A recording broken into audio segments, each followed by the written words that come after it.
Bonjour à tous et bienvenue. Ce matin, nous commençons notre périple avec l'hebdomadaire confidentiel qui parle de construction anarchique.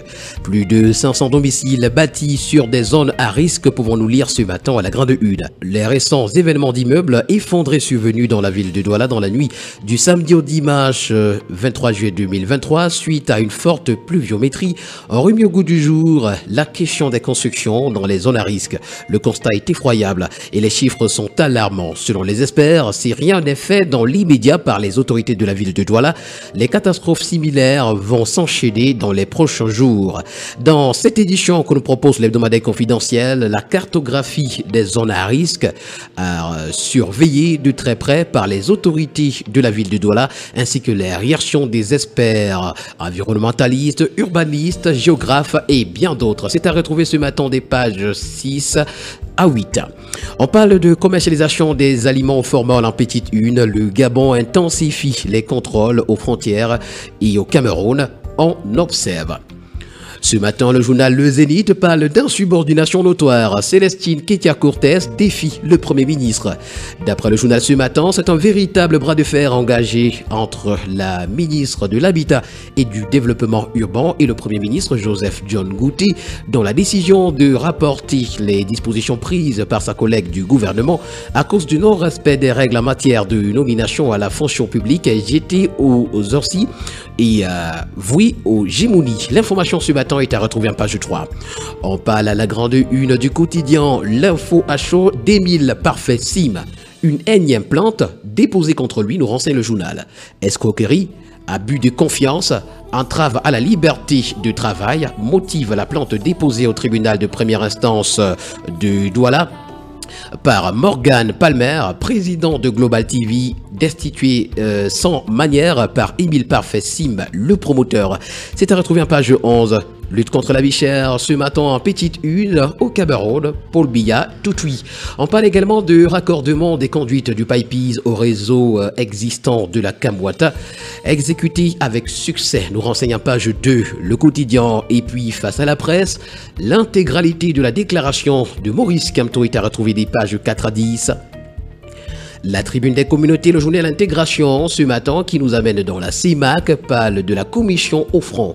Climat des affaires, synergie naissante avec les patronats d'Afrique centrale, arrimage à la norme Interpol dans la gestion des catastrophes et attentats terroristes, hausse de 32% du budget de l'institution communautaire en 2024. C'est à retrouver ce matin en parcourant les colonnes du journal. Le quotidien de la santé, Éco-Santé parle d'alertement maternel inclusif ce matin. C'est un moyen efficace pour garantir une bonne croissance aux enfants. Cela a été révélé à la cérémonie de lancement de la semaine mondiale de l'allaitement maternel. C'était le 26 juillet 2023. Les femmes ont été davantage sensibilisées par le ministre de la Santé publique sur l'importance d'allaiter les enfants exclusivement jusqu'à 6 mois pour les mettre à l'abri de certaines maladies. Ce matin, le quotidien bleu Daman Mana parle de la Chambre de commerce internationale de Paris à sa grande une. Une ordonnance annule la nomination de Haruna Bako au poste de directeur général de Cotco. L'information ce matin est à retrouver en parcourant les pages 2 et 3. Commerce en petite une, la FIAC s'offre à Douala. La deuxième édition de la Foire internationale des affaires et du commerce de Douala FIAC, prévue du 1er au 12 novembre 2023 à l'esplanade du stade Omnisport de Bipanda, est un espace unique alliant le monde de la culture à celui des affaires. Et puis Interpol 2023, Issoussa, champion. Le drapeau ce matin parle des Jeux de la francophonie 2023. Entrée majestueuse pour le Cameroun, renseigne le journal. Le Cameroun entame en beauté la 9e édition des Jeux de la francophonie qui se tient à Kinshasa du 28 juillet au 6 août en décrochant fièrement 4 premières médailles avec l'équipe de lutte libre. L'information est à retrouver en page 11. Le tri-hebdomadaire La Voix des Jeunes parle de l'exclusion de la Coupe de la CAF en nous renseignant que Bambotos Football Club de Bouddha annonce une plainte. Bambotos FC lance un appel à la justice pour obtenir sa place en Coupe de la CAF. Lors de sa conférence de jeudi dernier à Douala, le club a exprimé son désarroi face à son exclusion de la Coupe de la CAF par la FECAFOOT, malgré le fait d'avoir rempli toutes les conditions requises pour obtenir la la licence. L'information est à retrouver ce matin dans les colonnes du Tri hebdomadaire. Le quotidien Econews parle de notre souveraine au Cameroun, hautement risqué, titre pour nous ce matin le journal.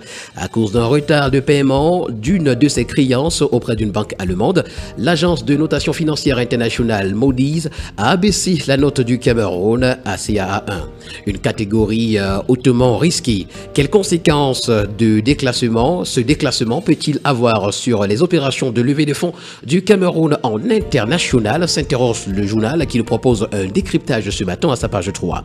Le Tri hebdomadaire L'œil du Sahel également que ce matin nous amène à Achigacha à sa page de présentation.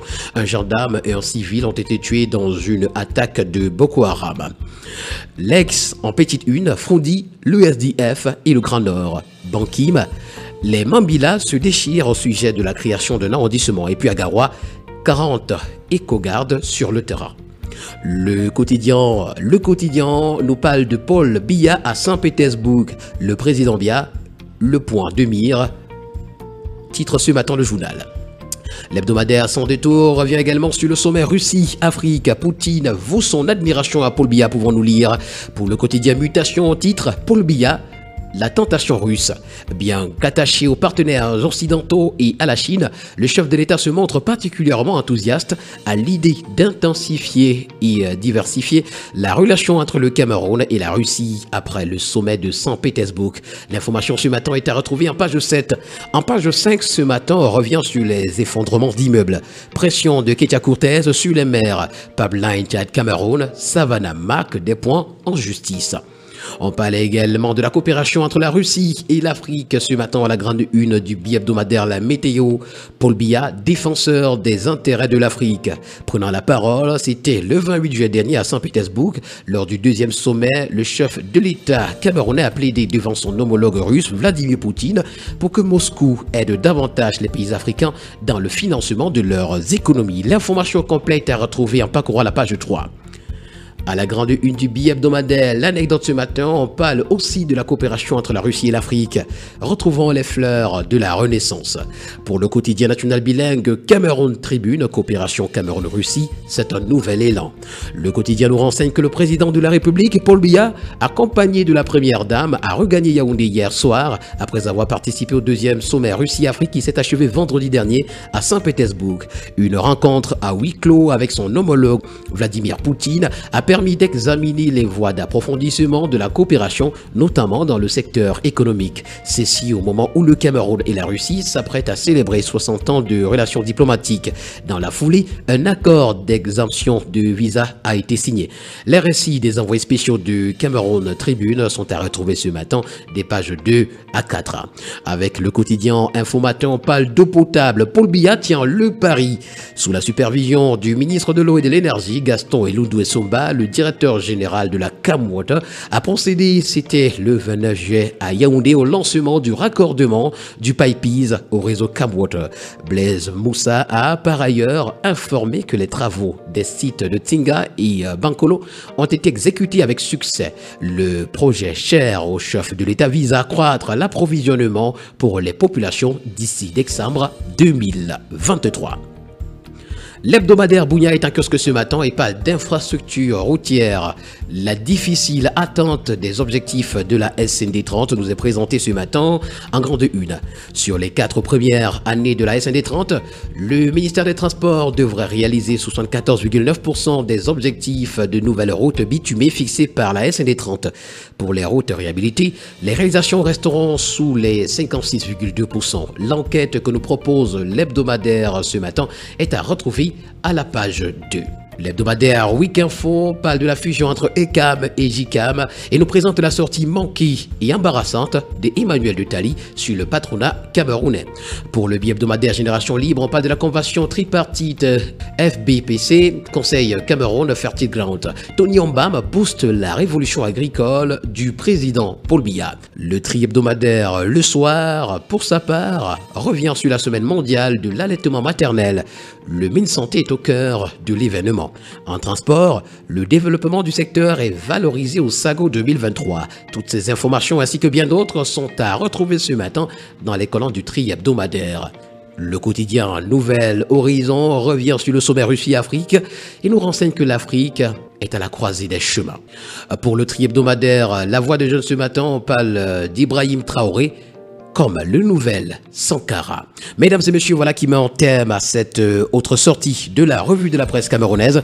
Merci d'avoir été à l'écoute et rendez-vous demain pour une nouvelle édition. D'ici là, portez-vous bien. Bonne journée à tous.